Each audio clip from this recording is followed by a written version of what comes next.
Hi YouTube friends and family, I'm Mary. And I'm Raymond. And you're rolling with the Reeveses. Reeveses. As you can see in our background, we are home. We've been here since Last Saturday. Which was the 30th or the 29th? Something like that. Yeah, something like that. And we'll be going back to work on tomorrow, Friday. Which is July 5th. Today's Happy 4th of July. Happy birthday to my son, our son. He turns 23 today. Yeah. So we're here at home and we wanted to show you our home and the things that we had to do when we came home. But also to let you know, these are some things to consider. We're over-the-road truck drivers. If you're thinking about becoming an over-the-road truck driver and you own a home, you literally don't have any days off because you're out on the road and you're working every day that you're out there, and then you come home and you have to work every day that you're home because you have to maintain your home. But when you do stuff to the home, it's rewarding. Yeah. It's very rewarding, and it actually, for me, being my first time out on the road and being a newbie at this, like this time coming home was like, I miss being home. Like this time I really miss like just us doing our thing here. I missed being home. My husband always misses being home, but I really did miss being home. So I want to show you our little project that we did to we don't have a green thumb, but we're newbies to gardening and things. We have like a nice sized plot of land on our home that requires maintenance. So we did some planting and some kind of like, the dirt here is trash, so we removed some dirt and brought some dirt with some nutrients in it back to put in its place, and we're really happy with it. Yeah, we planted a few shrubs, and let's show you. We're gonna check it out. All right. Okay, so I'm gonna bring you over here. We bought our house 3 years ago. So this was 3 years in the making, really, deciding what we were gonna do out here. This is the front of our home. And what we, after doing some research on some plants and things that what we wanted, so we planted these shrubs. Now, this is called a boxwood. It's a green velvet boxwood. It's deer resistant. We have deer here, so deers won't eat them, and they're evergreen. So they'll stay green in the winter time. We're in Pennsylvania, so it does get cold here. It doesn't have any, just green. It doesn't have any color or anything on it. It'll just be a green shrub. We didn't really care about how small or how big the shrub was because we know it's gonna eventually grow. As long as the roots catch the soil underneath, then we shouldn't have a problem, and then we'll trim it the way we would like. And this is an azalea, and this is evergreen as well. It'll stay green like this all year round, but in the spring it'll get these flowers here. So it's like a whitish pinkish flower that it'll get, so it'll have some color on it, and it's similar, the leaf shapes are similar to the boxwood, so I like that. And it does bloom, it does get big, so we'll have to keep it trimmed in a certain way. And this is another boxwood. It's a green velvet. The boxwoods that we have are all green velvet boxwoods, and like my husband said, we weren't worried about how big it was because the boxwoods actually grow pretty fast, and they do grow out and big. So it'll require some pruning down as it gets mature. This is also an azalea. It's like a reddish pinkish color. It's called a fashion azalea. Again, the leaves will stay green all year long, and then in the spring it'll get the flowers. This is one of my husband's favorite plants. It's called a sky pencil holly. and it literally grows like that up. It will get a little bit, it will get bigger, it can get fuller, but it'll grow straight up. And we'll keep it trimmed. We don't want it to block our windows, so it won't be higher than, if you show, babe, we won't let it get high up to the window. You know, that's about what, 6 feet or so. So we won't let it get that high. Again, this is another azalea plant, and it's a white, this one is going to have white flowers, pleasant white azalea, in the spring.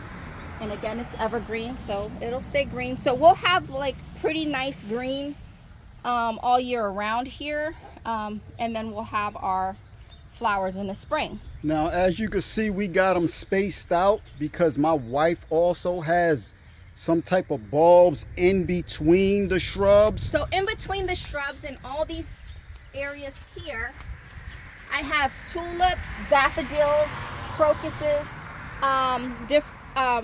different types of tulips, like red ones. The crocuses are like a purple flower, and that'll grow up in the springtime. Tulips, I have some red and yellow tulips and some daffodils in between. Yes. Now this is an Alberta, a dwarf Alberta spruce.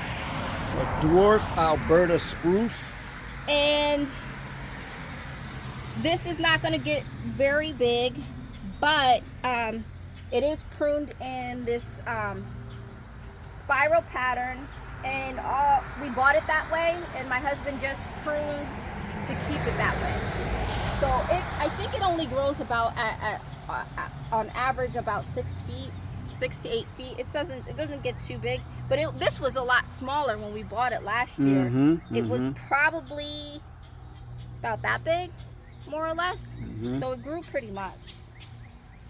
This is the same dwarf Alberta spruce. This one's a little more chunky.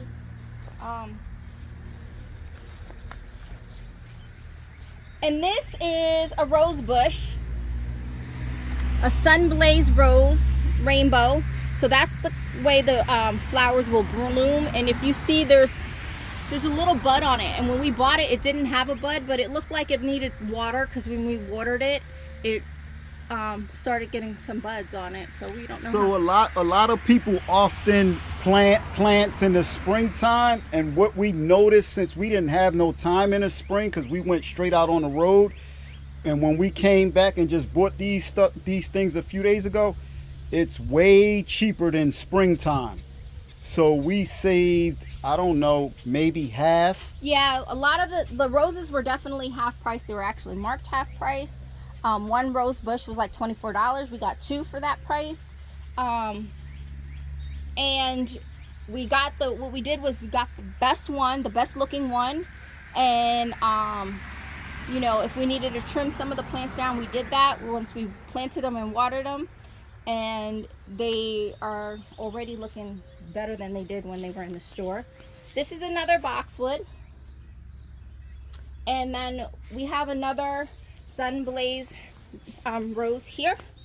It's going to be the same, like with the yellow flowers, and in between we have the bulbs in between in the spaces here. So let's see if we can zoom on out so you can kind of see the front of our home. Let's give us a second real quick here.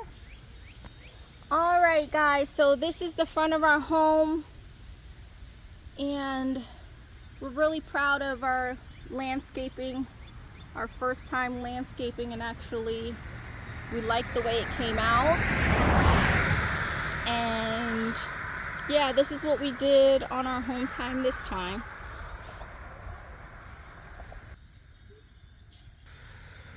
So we do live on a kind of a busy road. It's not busy, but during the week, when it's a weekday, it can get a little bit busy, like on rush hour. But we don't have no neighbors across the street from us. This is a creek behind us. So I mean, well, yeah, behind us, that's a creek. So anyway, got fish. And yeah, they stock it with trout. So go trout fishing there. Anyway, one of like I said in the beginning of the video, that's something that you want to think about if you're deciding to get your CDL and become a truck driver. As you know, if you're in the process, as a newbie, over the road is kind of like, if you want a job and you want a job quickly, you're going over the road, whether it's regional or over the road long haul and being out like multiple weeks like we do. It's something that you have to think about. If you have a home and responsibilities at home, you, like my husband always says, when you add something to your plate, you always kind of like lose focus on something that you already may have on your plate. So when it comes to a home and being out on the road, you don't have time. Like my husband did so much stuff inside our house as well, that just needed to be done. It's just part of our maintenance, part of our upkeep. We live in a flood zone. We weren't home and we had a flood. We don't have anything in our basement except our water heater, and it turned out our pilot of our water heater. So when we came home, we had no hot water. My husband got it started, but this is like, if we were home, we would have been able to like a little like maintain that and make sure that we knew these things right away, like if water didn't sit on stuff. And but anyway, I say that to say is like, it is a big responsibility to be over the road truck driver, having a home and responsibilities at home. And it's something to consider when you're thinking about going over the road. Now, we don't have any young kids at home, so we are able to do it, but we do come home. But we do come home and have a lot to do. We don't get rest. And actually, I get more rest than my husband, because I go out, I go do my nails, maybe I go do my hair. That's time to myself. My husband is a go type person, and he spends his time doing yard work, doing house repairs and things like that. So it's something to consider. It's not some YouTubers make it seem like it's so fun, you're out on the road, no care in the world. And I guess it can be if you have no other responsibilities, but when you have responsibilities, it can be stressful. So that's all I have to say about that. How about you? That's it. We just wanted to show you our little beginner's green thumb, and we shall see What it turns out to be. Hopefully a flood don't ruin it for us. So we're gonna keep our fingers crossed, and if you want us to come out and do your property as a start, let us know. Comment down below. Yeah, let us know what you think of what we did, in terms of not having a green thumb. Hit us up if you have any, you have any private questions you don't really feel comfortable putting in the comments. You can hit us up at rollinwiththerevises@gmail.com. I'll put the email in below. I do forget to put the email. My husband tells me, but I do forget to put the email sometimes. But it's rollinwiththerevises, just like our name, @gmail.com. All right, until next time, like, share, and subscribe. And remember, Keep rolling. keep rolling. Later. Bye.